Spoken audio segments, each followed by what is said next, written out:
Hello everyone, कैसे हैं आप सब लोग। तो जैसे कि आप देख सकते हैं कि आज हमारा एमसीक्यू सेशन है जो कि सिर्फ ट्रायल बैलेंस पे है। हमारा ये 8th पार्ट है अकाउंटिंग एमसीक्यूज़ की वीडियो के लिए। तो आज में हम सिर्फ फोकस ट्रायल बैलेंस पे करेंगे क्योंकि ट्रायल बैलेंस के आप बड़े ज़्यादा क्वेश्चन आने, मैं अभी भी बोल रहा हूँ, मैंने आपकी डाउट क्लियरिंग क्लास में भी बोला था, इसके बड़े ज़्यादा क्वेश्चन आने हैं, तो इस पर थोड़ा ज़्यादा फोकस करना। तो एक बारी मैं फिर से थोड़ा सा इसके बारे में बता देता हूँ ट्रायल बैलेंस होता क्या है। ठीक है,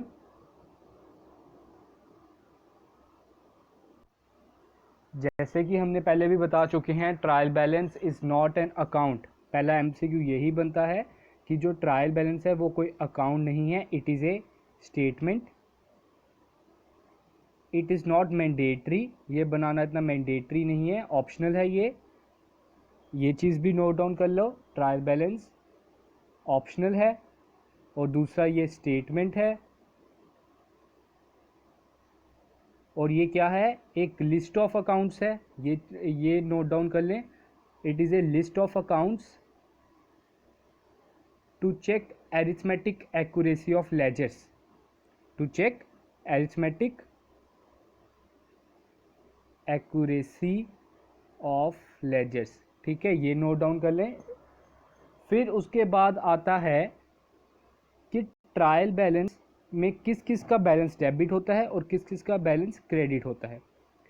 ठीक है, ये भी हमने पहले बता चुके हैं। जिन्होंने अभी तक हमारी वीडियोस नहीं देखी, ऊपर आई बटन में या हमारी प्लेलिस्ट में जाके देख सकते हैं। डाउट क्लियरिंग क्लास भी बना दी है हमने इसमें लेजर की, और इसकी सॉरी लेजर नहीं, ट्रायल बैलेंस, और इसकी पूरी वीडियो भी आपको प्लेलिस्ट में अकाउंटेंसी के सेक्शन में मिल जाएगी। ठीक है, तो डेबिट बैलेंस किस किस का होता है, एसेट्स का होता है, ये नोट डाउन कर लें ताकि आप जो आगे अभी एमसीक्यू करोगे उसे सॉल्व करने में आसानी हो जाए। एक्सपेंसेस का होता है और लॉसेस का होता है। और फिर थोड़े से मैं और नाम लिख देता हूँ, जैसे परचेजेस असली में एक्सपेंसेस ही है, तो परचेज भी लिख दिया, परचेज भी आपका डेबिट होता है। फिर दूसरा आपका आता है क्रेडिट। क्या क्या होता है, एसेट का उल्टा क्या होता है, लाइबिलिटी। क्रेडिट आपका क्या होना है, लाइबिलिटी। एक्सपेंसेस का उल्टा क्या होता है, इनकम। और लॉसेस का उल्टा क्या होता है, गेन। ठीक है, परचेजेस का उल्टा क्या हो गया, सेल। इन चारों का बैलेंस डेबिट सॉरी क्रेडिट होता है। जो ऊपर चार लिखी उनका बैलेंस डेबिट होता है। तो मैं अब एक और चीज़ बताने जा रहा हूँ, थोड़े थोड़े कॉन्सेप्ट्स अब मैं आपको आहिस्ता आहिस्ता बाकी वीडियोस में भी क्लियर कर रहा हूँ जो हमने अभी तक मतलब किए नहीं है, क्योंकि मैं पहले चाहता था कि इतने कॉम्प्लेक्स में हम ना जाएं, आपको ज़्यादा मुश्किल ना हो कि हाँ ये बड़ा मुश्किल सब्जेक्ट है। कोई मुश्किल नहीं है, आहिस्ता आहिस्ता जब आपको सब कुछ समझ आने लगा तो मैंने सोचा अब आपको ये कंसेप्ट भी देना चाहिए। तो आपके सामने अब कंसेप्ट है परचेज रिटर्न का। हमने परचेज किया, अब हमने करना है परचेज रिटर्न। परचेज रिटर्न क्या होता है कि जैसे नाम बता रहा है, जो आपने ख़रीदा, जो आपने परचेज़ किया उसे रिटर्न कर देना। आपने भी बड़ी बार रिटर्न किया होगा, भैया ये डिफेक्टेड है, ये एक्सपायरी है, ये जैसे फटा हुआ है, ये वगैरह आप कंप्लेंट्स रहती हैं। या आपके पास ज़्यादा सामान आ गया, वो भी हो सकता है कि आपके आइटम्स आपके ज़्यादा होगी। ठीक है, तो परचेज रिटर्न का आपसे पूछ सकते हैं कौन सा बैलेंस होता है। पहले आप मुझे बताइए परचेज का बैलेंस क्या होता है। परचेज का बैलेंस होता है डेबिट, तो परचेज रिटर्न उसका उल्टा हो रहा है, तो उसका जो बैलेंस है वो भी उल्टा ले लेते हैं हम। तो परचेज रिटर्न का बैलेंस आपका क्रेडिट साइड है। ठीक है, अब इसी की हम बात करते हैं सेल रिटर्न की। आपने जो बेचा था आपको वापस आ गया। ठीक है, तो सेल आपकी होती है क्रेडिट, तो सेल रिटर्न आपका होगा डेबिट, उसका उल्टा।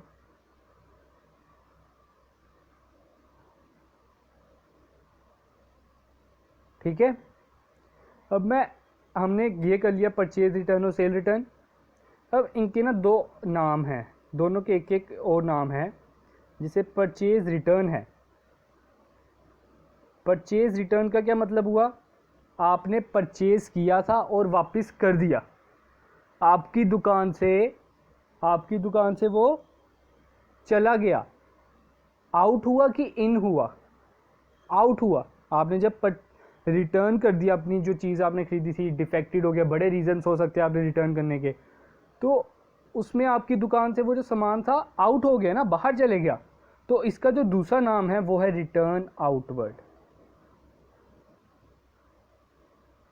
इस हिसाब से याद रखना, अगर उधर रिटर्न आउटवर्ड लिखा होगा समझ आना परचेज रिटर्न ही है, इसका ये दूसरा नाम है। और इसी हिसाब से सेल रिटर्न का नाम दूसरा क्या बन जाता है, सेल रिटर्न का दूसरा नाम बन जाता है रिटर्न इनवर्ड। क्योंकि आपने कोई सामान बेचा था, जब आपने बेचा था तब तो वो बाहर चल गया था, लेकिन अब क्या हुआ, आपका ग्राहक, आपका कस्टमर आपको वापस दे गया, आपकी दुकान में वो सामान वापस आ गया, तो इसलिए मैंने इसे रिटर्न इनवर्ड लिख दिया। Return inward is equal to sale return और purchase return is equal to return outward. Simple सी ट्रिक है, इसे याद करने के लिए कोई मुश्किल नहीं है, ठीक है। तो सेल रिटर्न का आपको पता है बैलेंस क्या रहेगा, डेबिट, क्योंकि सेल का क्रेडिट होता है तो सेल रिटर्न का डेबिट। अब जो हमारा लास्ट टॉपिक मैं आपको बताना चाहता हूँ, जो बच्चों ने मेरे से पूछा था, वो था डिस्काउंट का। इसके बाद हम एमसीक्यू करेंगे, पहले ये थोड़ा सा समझ लें। डिस्काउंट वर्ड मेरे हिसाब से मैक्सिमम आप सब जानते ही होंगे, होता क्या डिस्काउंट, सभी को पता है। आप जाते हो, सर आप कितना डिस्काउंट दे रहे हो, आप शॉप पे कपड़े लेने जाते हो, शूज़ लेने जाते हो, अच्छा 20%, 30% एंड ऑल दिस। डिस्काउंट का मीनिंग बताने का मुझे शायद से ज़रूरत नहीं है। तो अब ना इसकी दो टाइप्स होती हैं, वो मैं बता देता हूँ। डिस्काउंट दो तरह के होते हैं, ट्रेड डिस्काउंट और कैश डिस्काउंट।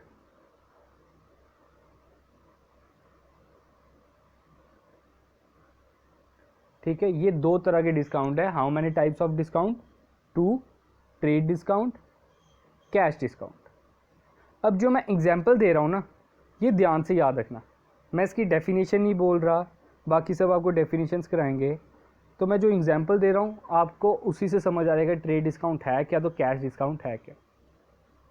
ट्रेड डिस्काउंट क्या होता है आपका, ये ट्रेड डिस्काउंट क्या होता है, ये आपका होता है कैटलॉग डिस्काउंट हम बोल सकते हैं इसे, ठीक है।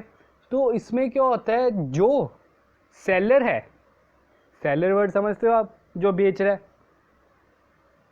जो अपनी मर्जी से देता है वो डिस्काउंट, आपके बिना मांगने पर वो डिस्काउंट देता है, तो उसे हम बोलते हैं ट्रेड डिस्काउंट। आपके बिना मांगने पर उसने जो डिस्काउंट दिया वो हो गया ट्रेड डिस्काउंट, जो अपनी मर्जी से दे रहा है वो। अब जैसे सेल लगती है, मोनालिसा ने सेल लगाई 50%, फ्लैट 50%, तो वो आपका हो गया ट्रेड डिस्काउंट, ठीक है। अब कैश डिस्काउंट क्या होता है, इसकी एग्जांपल ध्यान से सुनना। मैं गया चलो आप आए मेरे पास एज ए कस्टमर, आपने मेरे से सामान लिया 10,000 का। कितने का सामान लिया, 10,000 का। आपने मुझे बोला कि मैं ये आपको महीने के बाद पैसे दे दूंगा 10,000। मैंने कहा अच्छा महीने के बाद दे देना, कोई प्रॉब्लम नहीं।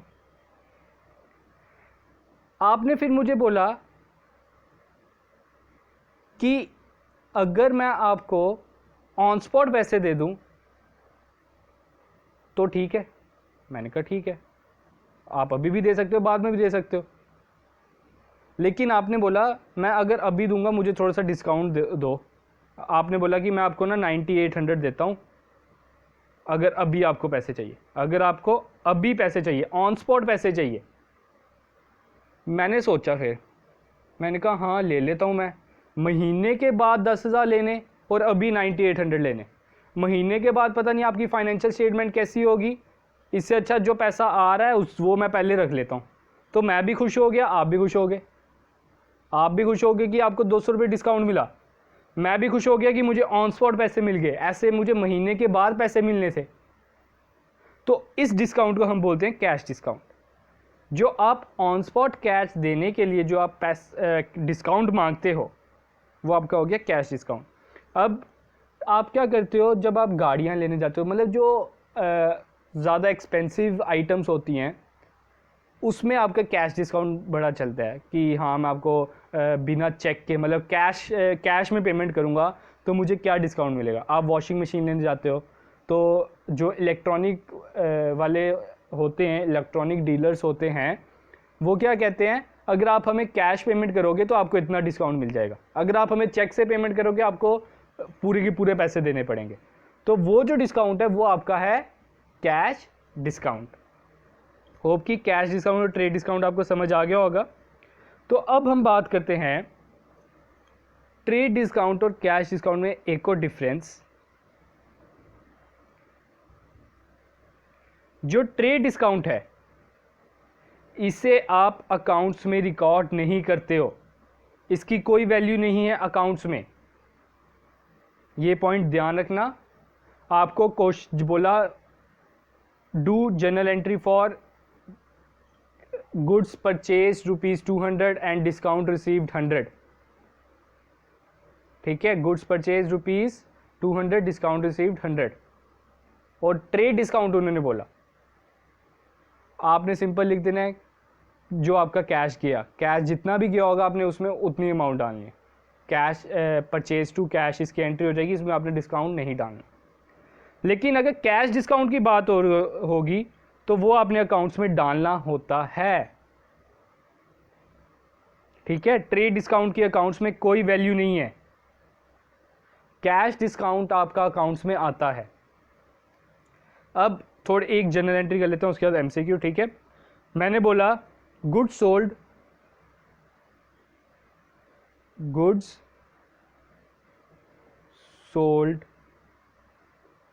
For ₹200 and discount given ₹10। तो इसकी एंट्री क्या होगी, गुड्स सोल्ड की एंट्री क्या होती है, गुड्स सोल्ड की एंट्री होती है कैश टू सेल।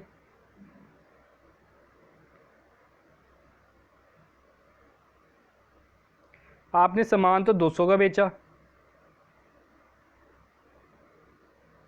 लेकिन आपके पास पैसा 190 आए क्योंकि 10 रुपये आपने डिस्काउंट दी है, तो ये डेबिट और क्रेडिट तो इक्वल नहीं हुआ। तो छोटी साइड कौन सी है, डेबिट साइड है, तो कैश के साथ आप इधर इक्वल लिख दो, ये आपकी वो कंपाउंड एंट्री होगी, डिस्काउंट गिवन ₹10, ठीक है। मतलब 190 और 10 आपका 200 हो गया, debit is equal to credit आपका हो गया, आपका डबल एंट्री सिस्टम जो कहता है वो भी आपका सॉल्व हो गया। तो इसकी एंट्री ये है। अब इसी का उल्टा कर लेते हैं, अगर आप परचेज़ करोगे 200 रुपये का सामान और आपने डिस्काउंट रिसीव किया तो उसकी एंट्री क्या होगी, पहले आपने परचेज़ किया तो परचेज़ टू कैश एंट्री होती है ना। परचेज़ की क्या आ जाएगी, 200, आपने 200 का सामान खरीदा लेकिन आपने पैसे 190 रुपये ही दिए, तो अभी भी debit is equal to credit नहीं है, तो मैं 10 रुपये क्रेडिट साइड डाल देता हूँ और 2 डिस्काउंट लिख देता हूँ, ये आपका डिस्काउंट रिसीव्ड है। तो इन दो एंट्री से मुझे क्या पता चला, जहाँ जहाँ कैश आता है, कैश के से पार्टी है उसका साथी है डिस्काउंट। कैश और डिस्काउंट एक दूसरे के बड़े अच्छे दोस्त हैं। अगर कैश आप डेबिट कर रहे हो तो डिस्काउंट भी डेबिट, अगर आप कैश क्रेडिट कर रहे हो तो डिस्काउंट भी क्रेडिट। पिछली 2 एंट्री से हमें ये पता चला, मैं आपको यही बताना चाहता था इसके लिए, ठीक है। तो चलो अब हम अपने एमसीक्यू स्टार्ट करते हैं। तो ये रहा आपका फर्स्ट क्वेश्चन, आप देख सकते हो, विच of the following type of accounts normally have a credit balance. हमने स्टार्टिंग में ही बात की डेबिट और क्रेडिट बैलेंस की। तो क्रेडिट बैलेंस किस किस का होता है, मैंने आपको बताया सेल का होता है, लाइबिलिटी का होता है, प्रॉफिट का होता है और इनकम का होता है। इनकम का दूसरा नाम होता है रेवेन्यू, ये चीज़ याद रखो। तो इसमें आप देख सकते हो एसेट्स का तो डेबिट होता है, तो आपका ए ऑप्शन कैंसिल हो जाता है। बी ऑप्शन में आपको रेवेन्यू क्रेडिट होता है, लाइबिलिटी का भी क्रेडिट होता है, कैपिटल का भी क्रेडिट होता है, तो इसका आंसर आपका बी आ जाता है। लेकिन नीचे वाले भी हम पढ़ लेते हैं। एक्सपेंसेस का बैलेंस डेबिट होता है, तो ये वाला ऑप्शन भी आपका क्रॉस कर देता हूँ मैं। और डी में लॉसेस का आपका डेबिट बैलेंस होता है, तो ये ऑप्शन भी आपका क्रॉस हो जाता है। Answer is your B. ठीक है। Second question, trial balance is use to check the accuracy of. Trial balance क्यों यूज किया जाता है, किसकी एक्यूरेसी चेक करने के लिए यूज किया जाता है, तो ये आपका चेक किया जाता है। मैंने इसकी डेफिनेशन में बताया कि लेजर अकाउंट्स की एक्यूरेसी पाने के लिए ट्रायल बैलेंस बनाया जाता है, to check this arithmetic accuracy of ledger accounts. Third question, which of the following account with normal balance is shown at the debit side of trial balance. इसमें से trial balance के debit side कौन सा आएगा, तो मैं बता दूं, इसमें से आपके डेबिट साइड क्रेडिटर जो है ये आपकी लाइबिलिटी है, तो इसका क्रेडिट बैलेंस होता है। अनअर्नड इनकम आपका कोई बैलेंस नहीं होता, इसमें अनअर्नड है कोई इसमें नहीं रहेगा। रेंट इनकम जो आपका रेंट आई है उसकी इनकम हुई है, तो इनकम आपकी क्रेडिट होती है। और फर्नीचर अकाउंट का बैलेंस आपका डेबिट आ जाएगा, तो इसका आंसर आपका डी रहेगा। उन्होंने डेबिट साइड बोला है। ऐसा ही क्वेश्चन मैंने पहले भी डाला हुआ है, लेकिन उसमें और कुछ आंसर था, इसमें मैंने थोड़ा सा चेंजेस लाई। ठीक है। In trial balance which account with normal balance is recorded at credit side. अब पहले हमने डेबिट की बात की, अब हम बात करें क्रेडिट साइड किसका आंसर होगा। तो मैं बता दूं, बैंक अकाउंट जो है आपका एसेट है, क्योंकि bank is equal to cash होता है, ये चीज़ याद रखो। कोई ये बैंक का नाम नहीं है, बड़े से स्टूडेंट्स को उसमें कन्फ्यूजन थी, सर बैंक पर्सनल अकाउंट क्यों नहीं है। अगर आपको लिखा होगा J&K बैंक, तो आप उसको बोल सकते हो पर्सनल अकाउंट। अगर आपकी डीलिंग जो है J&K बैंक के साथ है, तो आप उसको बोलोगे पर्सनल अकाउंट। लेकिन अगर उधर बैंक अकाउंट सिंपल लिखा है, तो इसका मतलब है जो आपका पैसा बैंक में पड़ा है, तो वो एक तरह का आप उसके मालिक हो, तो वो आपका एसेट हुआ। चलो क्वेश्चन की बात करते हैं। क्रेडिट साइड किसका बैलेंस हो सकता है इसमें, डिस्काउंट रिसीव्ड का, क्योंकि discount received is a income. Discount received is a income, और इनकम का बैलेंस क्रेडिट होता है। Fifth question, when debit balance is equal to credit balance then the trial balance mean. अगर debit is equal to credit है, इसका मतलब आपके जो पिछले अकाउंट्स है वो ठीक बने हैं, आपकी सारी ट्रांजैक्शंस आपने ठीक की हैं, तो उसका आंसर आपका आता है mathematically your accounting equation is equal, that is capital plus liability is equal to asset. ये आपकी अकाउंटिंग इक्वेशन है, तो ये आपकी इक्वल है अगर आपकी डेबिट और क्रेडिट इक्वल हैं। विच of the following has debit balance. अब बात कर रहे हैं कि इनमें से किसका डेबिट बैलेंस होगा। Furniture is your asset, so the balance of furniture is debit. Cash is your asset, so the balance of cash is also debit. और सैलरी पेड इज एक्सपेंसेस, और एक्सपेंसेस का भी बैलेंस डेबिट होता है, तो इसका answer आपका आ जाएगा ऑल ऑफ दिस। ठीक है। और ट्रायल बैलेंस इज ए, अब आप मेरे से पूछोगे कि ट्रायल बैलेंस कौन सा अकाउंट है, रियल अकाउंट है, नॉमिनल अकाउंट है कि पर्सनल अकाउंट है। तो ये कोई अकाउंट नहीं है, ये आपका है simple list of balances. It is A statement, ये चीज़ याद रखो, it is only a statement. ठीक है। और trial balance facilitates, trial balance आपको क्या फैसिलिटी देता है, preparation of profit and loss account. हाँ भाई इसमें तो मदद करता है, लेकिन इन्होंने ओनली वर्ड यूज़ कर दिया है। चलो आगे ही बढ़ते हैं। Preparation of balance sheet only, preparation of trading account only, preparation of final account. तो प्रिपरेशन ऑफ फाइनल अकाउंट में मदद करता है सिर्फ ये ओनली, आपका प्रॉफिट एंड लॉस में तो मदद करता है, बैलेंस शीट बनाने में भी मदद करता है, ट्रेडिंग अकाउंट बनाने के भी मदद करता है, लेकिन इन्होंने ओनली लिखा है, सिर्फ वो बनाने के लिए मदद नहीं करता, वो फाइनल अकाउंट तीनों मतलब तीनों आइटम्स बनाने के लिए मदद करता है। तो इसका आंसर है आपका C. Ninth question, a trial balance is a account part of double entry system, primary book or proof of arithmetic accuracy of account. It is only a proof of arithmetic accuracy of account.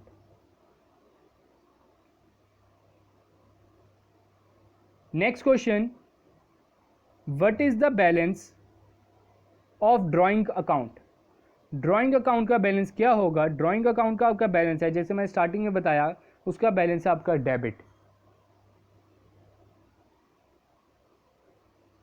What is the balance of capital account? Capital account भी बता दिया है, वो एक तरह का loan होता है बिजनेस के लिए, तो उसका बैलेंस आपका क्या रहता है? Credit balance. आपसे इसी तरह के क्वेश्चन पूछेंगे ट्रायल बैलेंस में कि इसका बैलेंस क्या होता है, इसका बैलेंस क्या होता है, और इसके 2 से 3 क्वेश्चन आने के बड़े ज़्यादा चांसेस है ट्रायल बैलेंस के. The process of recording financial data up to trial balance. Trial balance तक प्रोसेस जो है फाइनेंशियल डाटा प्रोसेस करने का, तो उसे क्या बोलते हैं? उसे हम बोलते हैं समराइजिंग. ठीक है, समराइजिंग तक उस प्रोसेस को हम फाइनेंशियल, जो आप ट्रायल बैलेंस बना रहे हो वो समराइजिंग तक है. In a trial balance the debit balance should be dash the credit balance. जो डेबिट बैलेंस है वो क्रेडिट बैलेंस के क्या होने चाहिए? वो आपका इक्वल होना चाहिए.